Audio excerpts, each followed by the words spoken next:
Meron Diyos nagmamahal sa inyo. Diyos na nagmamahal sa ating lahat. Sabi ng John 3:16, gayon na lamang ang pag-ibig ng Diyos sa sanlibutan, kaya't ibinigay niya ang kanyang bugtong na anak upang ang sinumang sumampalataya sa kanya ay hindi mapapahamak kundi magkakaroon ng buhay na walang hanggan. Mga kabataan, ang pag-ibig ng Diyos ay napakalawak. Ang pag-ibig ng Diyos ay nagliligtas. Ang pag-ibig ng Diyos ay pangwalang hanggan.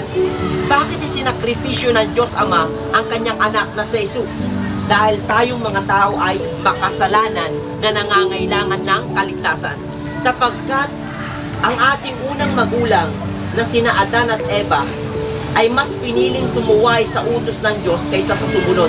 Kaya nga simula nung sila ay sumuway sa utos ng Diyos. Ano yung utos ng Diyos? Huwag nilang kainin yung bungang kahoy na nagbibigay kaalaman patungkol sa mabuti at masama.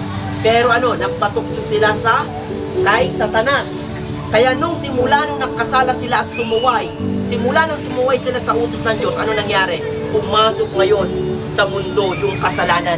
Pumasok ngayon yung kasalanan sa mundo. Na dahil sa kasalanan, naging kaaway tayo ng Diyos. Na dahil sa kasalanan, napalayo tayo sa Diyos. Na dahil sa kasalanan, napipilitan tayong gumawa ng kasamaan. At dahil sa kasalanan, nagkaroon ng kamatayan.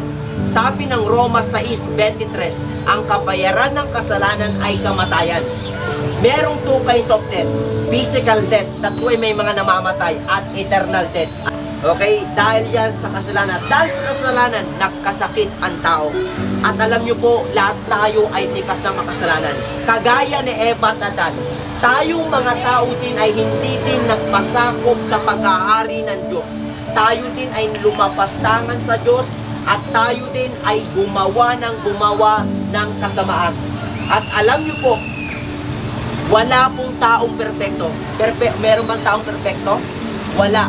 Tayong mga tao ay likas na makasalanan na sinasabi ng Roma 3:23. Wala kahit isa, ang lahat ay nagkasala. Sabi din ng Roma 3:10, wala kahit isa ang naging matuwid sa paningin ng Diyos. Lahat tayo ay makasalanan. Kaya kasimula nung nagkasala si Eva at Adan, pumasok ang kasalanan. Simula noon, ano nangyari? Ang lahat ng lalaki at babae, matanda man, kabataan man, bata man, ay likas na makasalanan. At tayong lahat ay binulag ng kasalanan. That's why napipilitan tayong gumawa ng kasamaan. That's why merong gumagawa ng kasinungalingan, merong pumapatay, may nangangalunya, may nakikiapik, merong nagnanakaw, may mga sakim, maraming mga kasamaan, maraming mga kamalian dahil yan sa kasalanan. Pero meron po akong good news sa inyo. Kahit na tayo ay lumayo sa Diyos, na kahit tayo ang gumawa ng way para lumayo sa Diyos, gumawa ang Diyos ng paraan para mapanumbalik muli ang relasyon natin sa Kanya. Gumawa ang Diyos ng paraan para ikaw ay mabigyan ng pag-asa. Anong paraan? Isinakripisyo niya ang kanyang anak na si Jesus, na sinasabi ng John 3:16. So 2,000 years ago, Jesus Christ, the Son of God, He came to this world and He died on the cross of Calvary because of our sin. Dumating siya at nagkatawang tao, bagamat siya ay Diyos na sinasamba ng mga anghel, sinasamba sa kalangitan. Siya'y pinadala ng Diyos Ama at siya'y nagkatawang tao at nagpakababa. Sabi ng Marcos 10:45, dumating siya upang hanapin ang mga nawawala at iligtas ang mga naliligaw, gaya mo, gaya ko, at gaya natin lahat. Tayong lahat ay naliligaw dahil nabulag tayo dahil sa kasalanan. Dumating siya para ayusin muli ang relasyon natin sa Diyos. Pero inako niya muna yung hadlang. Ano yung hadlang? Ito ang pinakamatinding sakit ng tao na hindi kayang gamutin ng doktor, na hindi kayang operahan ng doktor, na hindi kayang gamutin ng medisina. Ito ang pinakamatinding problema ng tao na hindi kayang solusyonan ng tao. Ano yon? Kasalanan. Ito yung inako ni Jesucristo. Napako si Jesucristo doon sa krus ng Kalbaryo, dala-dala ang ating mga kasalanan. Siya'y namatay, at nabuyaboy ang kanyang banal na dugo, na siya nagbayad ng ating kasalanan, na siya naghugas at siya nagtubos ng ating mga kasalanan sa ikapapatawad ng ating mga kasalanan. At siya inilibing, at sa pangatlong araw, siya ay muling nabuhay. upang bigyan ng pag-asa ng sino mang sumampalataya sa Kanya ay hindi mapapahamak kundi magkakaroon ng buhay na walang hanggan. Ang good news, kahit makasalanan tayo, ang good news is namatay si Jesus para sa iyo, para sa iyo, para sa iyo, para sa akin, para sa ating lahat, para sa ating mga kasalanan.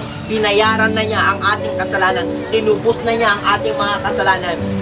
Siya ay namatay, siya ay nilibing at namatay, at siya ay namatay at inilibing, at sa pangatlong araw, binigyan niya ng napakalaking pag-asa na ang sino mang sumampalataya sa Kanya hindi mapapahamak. Mga kabataan, hindi dito nagtatapos. Kailangan yung tumugon sa panawagan ng Diyos. Ano yung panawagan ng Diyos? Una, magsisi. Sabi mo nga sa katabi mo, magsisi ka. Magsisi. Yan. Sabi ng Gawa 2 verse 38 po dito, magsisi ang bawat isa sa inyong mga kasalanan at magpabautismo sa pangalan ng Jesucristo at mapapatawad ang iyong mga kasalanan at matatanggap ninyo ang regalo ng Diyos walang iba kundi ang banal na Espiritu. Kailangan natin pagsisihan ang ating mga kasalanan. Ang pagsisisi ay pagtalikod ng kasalanan. Ang pagsisisi ay pag-amin na ikaw ay makasalanan. Ang pagsisisi ay pagsasabi, Lord, ikaw ang kailangan ko. Dahil pag hindi natin pagsisisihan ang kasalanan natin, pag inalagaan mo ang kasalanan, maliit man yan o malaki, bisin na kasalanan, kapag yan ay inalagaan mo, hindi ka kayang dalhin ng kasalanan sa karya ng Diyos. Ang kasalanan, pag inalagaan mo yan, dadalhin ka niyan sa lugar ng kaparusahan. Dahil ang kasalanan, kanser yan ng kaluluwa. Dahil ang kasalanan, walang mabuting idudulot yan sa kaluluwa mo dahil ito ay sakit ng kaluluwa natin. Kaya habang hindi pa uli ang lahat, buhay kayo ngayon, binibigyan kayo ng Diyos ng pagkakataon, maraming pagkakataon para magsisi sa inyong mga kasalanan. Amen? Sabi din ng Acts 3:19, repent and return to God. Magsisi at manumbalik sa Diyos. Ito na ang panahon na magsisi at manumbalik sa Diyos. Forsake all your sin, repent and return to God before it's too late. Pangalawa, sumampalataya kay Jesus. Sabi mo sa katabi mo, sumampalataya ka kay Jesus. Sabi ng Acts 16:31, sumampalataya ka kay Jesus at maliligtas ka. Kailangan natin sumampalataya kay Jesus. Sumampalataya tayo sa Kanya na Siya ang namatay, Siya ang umako ng kasalanan natin at Siya ang namatay para sa ating mga kasalanan. Sumampalataya tayo sa Kanya na Siya ay muli nabuhay sa pangatlong araw. Sumampalataya tayo sa Kanya, sabi din po ng Roma 10 verse 9. Roma 10 verse 9 na kung ipapahayag mo na sa Jesus ay Panginoon at sasampalataya ka ng buong puso na muli siyang binuhay ng Diyos, maliligtas ka. Kaya kailangan sumampalataya tayo sa Kanya sapagkat hindi religion na makapagliligtas sa atin, hindi kayamanan na makapagliligtas sa atin, hindi pera makapagliligtas sa atin, kundi sino? Si Jesus lang. Kaya sumampalataya ka sa Kanya. Bakit? Sabi ng Gawa 4:12, walang sino man sa mundong ito makapagliligtas sa atin kundi sa Jesus lang. Ano daw? Sino daw ang tagapagligtas? Si Jesus. Siya lang ang makapagliligtas sa atin. Kaya nga sumagot sa Jesus sa John 14:6, sumagot sa Jesus, ako ang daan, buhay at ang katotohanan. Walang makakarating sa Ama kundi sa pamamagitan ni Jesus. You need Jesus because He is the only way to heaven.